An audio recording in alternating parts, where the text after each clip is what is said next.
Salut les curieux, toujours en périple dans les Hauts-de-France. Et ce matin, oui, nous allons voir, visiter le mont Saint-Éloi, les vestiges du mont Saint-Éloi. Donc je vais vous montrer ça. Voilà, on sommes les petits garçons. Allez, je vous montre tout ça.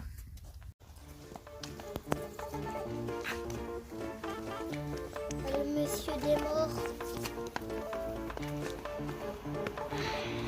Oh, le château.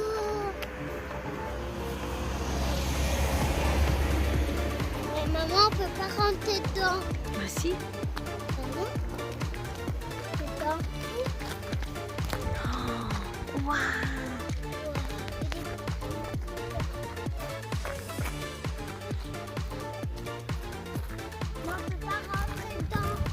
Oui, parce que là, elle est coupée.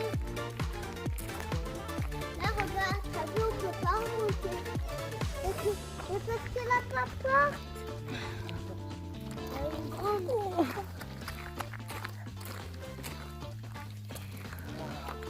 Le chat.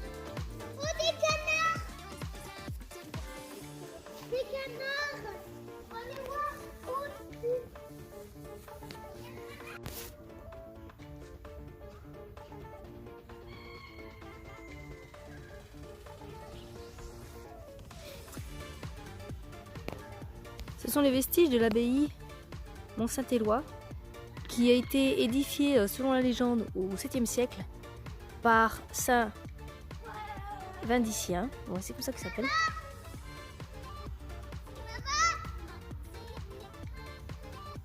C'est une église, ensuite elle a servi de carrière pour récupérer les pierres. Donc maintenant il ne reste plus que les deux tours.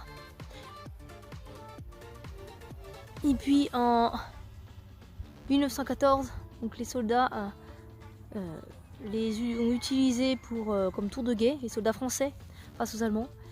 Et les Allemands ont continué à bombarder les Français parce que ils ont été, comment dirais-je, vus, enfin en tout cas ouais, les Allemands ont vu qu'il y avait du monde dans la tour à cause des envols des oiseaux. Qui nichaient dans les tours. Donc à la base les tours faisaient 53 mètres de haut, et puis suite au bombardement en 1914-1915, ben, elle a perdu un peu, et maintenant elles font 44 mètres de haut pour la plus haute. Voilà, pour la petite histoire.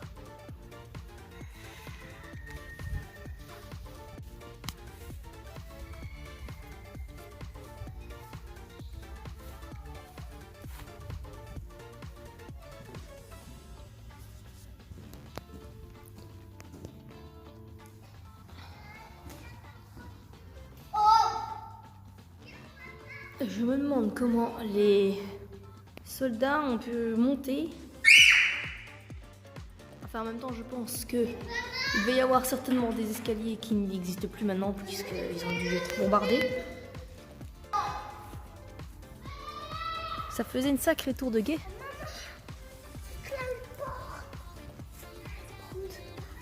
Et où il y a une porte? Ah bah oui, voilà. C'est certainement par là qu'ils pouvaient monter à l'étage. Maman, est-ce qu'on peut pas rentrer dedans? Non, je pense pas. Non, celui-là c'est fermé. Ça devait être par là qu'on devait monter dans les étages. Il y a qui dedans? Oh, regardez-moi ça.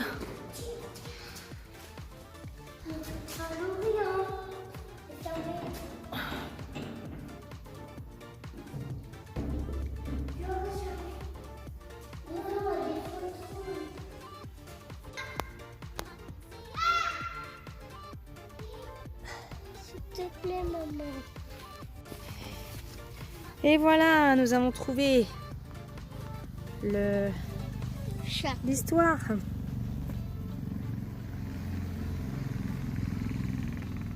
Les ai vus.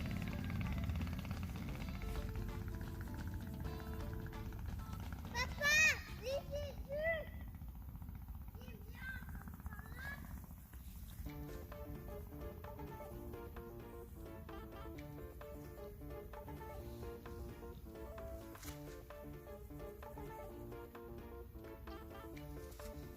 Maman, peux rentrer dans les ai vus.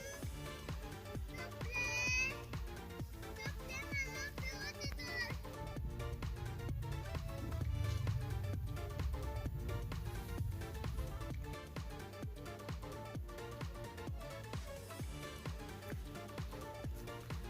Et maintenant, on va essayer de rentrer à voir l'église. On est toujours à Mont-Saint-Éloi.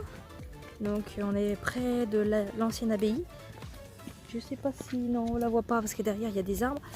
Mais du coup, on a redescendu un petit peu la rue. Et puis, on va essayer d'aller voir si on peut rentrer dans l'église du village. Et puis, voir un peu ce qu'il y a, quoi. Si elle est jolie. On va aller voir ça. Je sais pas du tout si on peut rentrer, on va voir.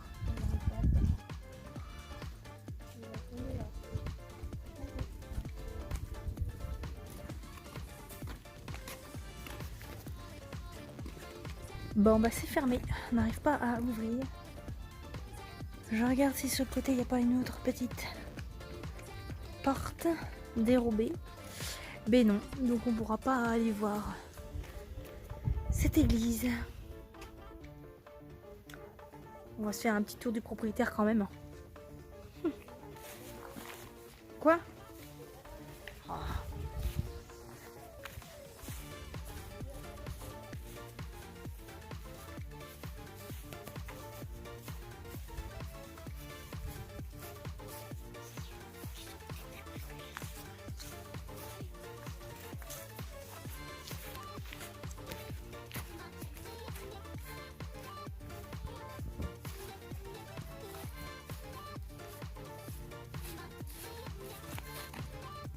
Ah, mais je crois qu'on ne va pas faire le tour ici.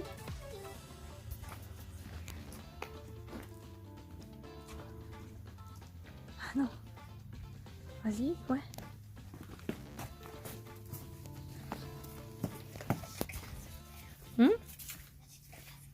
Non.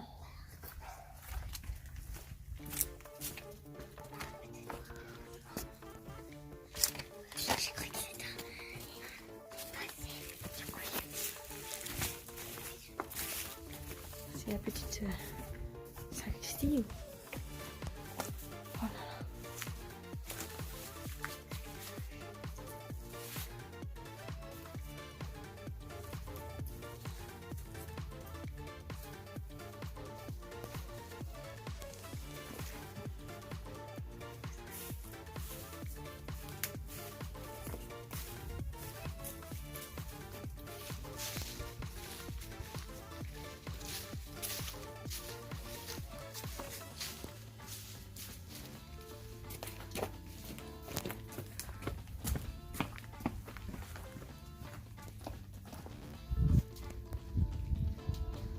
Bon, c'est bien dommage parce qu'on ne pourra pas aller voir l'intérieur de l'église. Mais on va aller voir les pierres du diable qui sont a priori pas très loin d'ici. Donc on va aller voir ça parce qu'il y a quelques légendes dessus. Je vous en parlerai dès qu'on sera là-bas. Après quelques péripéties, c'était pas facile à trouver, mais on est arrivé. Allez, on va aller voir ça.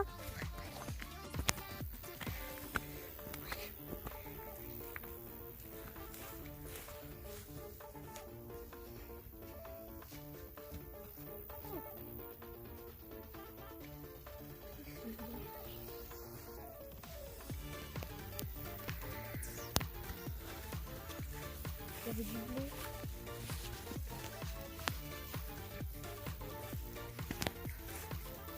Bon, alors c'est au milieu des champs. Hein. Ah ouais.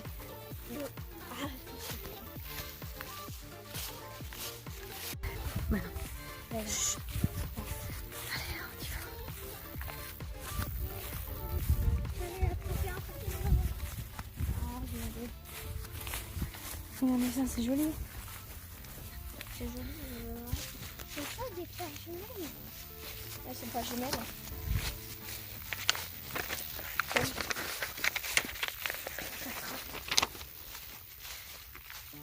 Alors, donc, les pierres jumelles, appelées aussi les pierres du diable, ou les pierres d'Ac, ou les deux demoiselles d'Ac, sont deux monolithes situés près du hameau des Coivres, sur la commune du Mont-Saint-Éloi. Ils se composent de deux blocs de grès brut, le plus petit mesurant 3 mètres de haut et le plus grand 3 mètres 30 pour une masse d'environ 8 tonnes. Ils sont espacés de 8 mètres 90. Il existe plusieurs légendes d'où elles tirent leur nom. Tout d'abord, pour les pierres du diable, il y a 2 légendes qui découlent de ce nom. La première raconte l'histoire de la reine Brunehaut, de son vrai nom Brunhilde, et de la construction de la chaussée du même nom. Brunehaut, voulant reconstruire la route, fait un pacte avec le diable. Si ce dernier effectue le travail en une nuit, avant le chant du coq, l'âme de la reine lui appartiendra. Mais la reine, afin de tromper le diable, réveille le coq avant l'heure afin de le faire chanter. Furieux, le diable lança alors de rage les 2 dernières pierres qu'il tenait. La seconde version est celle d'un fermier qui aurait échangé son âme avec le diable contre la promesse de lui construire sa ferme en une nuit.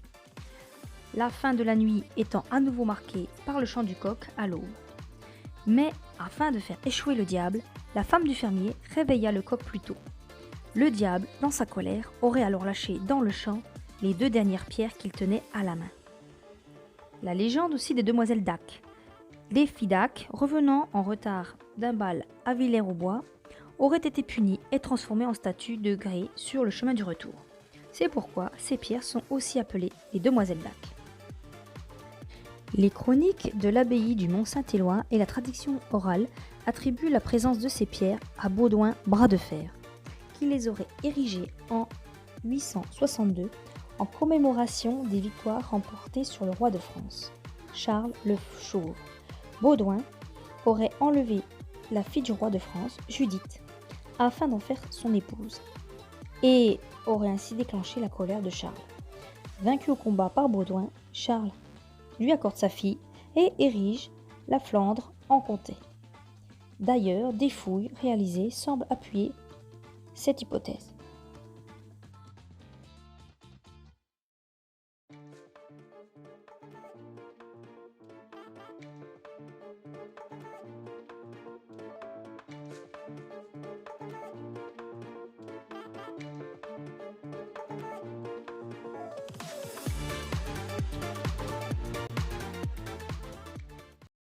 Et bien voilà, nous sommes rentrés. Je pensais qu'on verrait d'autres choses, mais sur le chemin. Mais bon, on n'a pas, voilà, on n'a rien visité d'autre. Du coup, j'espère que ça vous aura plu. Puis je vous dis à bientôt pour peut-être de nouvelles vidéos dans de nouvelles villes ou je sais pas, on verra. On verra au gré des vacances et de ce qui se présente. Allez, à bientôt les curieux.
Il existe plusieurs légendes, d'où elles tirent leur nom.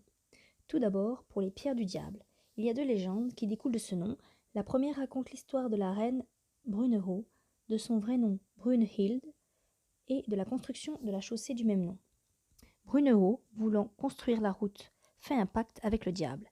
Si ce dernier effectue le travail en une nuit, avant le chant du coq, l'âme de la reine lui appartiendra. Mais la reine, afin de tromper le diable, réveille le coq avant l'heure, afin de le faire chanter. Furieux, le diable lance alors, de rage, les deux dernières pierres qu'il tenait dans ses mains. La seconde version est celle d'un fermier qui aurait échangé son âme avec le diable contre la promesse de lui construire sa ferme en une nuit, la fin de la nuit étant à nouveau marquée par le chant du coq à l'aube. Mais, afin de faire échouer le diable, la femme du fermier réveillant le coq plus tôt. Le diable, dans sa colère, aurait alors lâché dans le champ les deux dernières pierres qu'il tenait à la main. La légende des demoiselles d'Ac. Des filles d'Ac revenant en retard d'un bal à Villers-aux-Bois auraient été punies et transformées en statues de grès sur le chemin du retour. C'est pourquoi ces pierres sont aussi appelées les demoiselles d'Ac. Les chroniques de l'abbaye du Mont Saint-Éloi et la tradition orale attribuent la présence de ces pierres à Baudouin, bras de fer, qui les aurait érigées en 862 en commémoration des victoires remportées sur le roi de France, Charles le Fauve. Baudouin aurait enlevé la fille du roi de France, Judith, afin d'en faire son épouse et déclencher ainsi la colère de Charles. Vaincu au combat par Baudouin, Charles lui aurait accordé sa fille et érigé la Flandre en comté. D'ailleurs, les fouilles réalisées semblent appuyer cette hypothèse.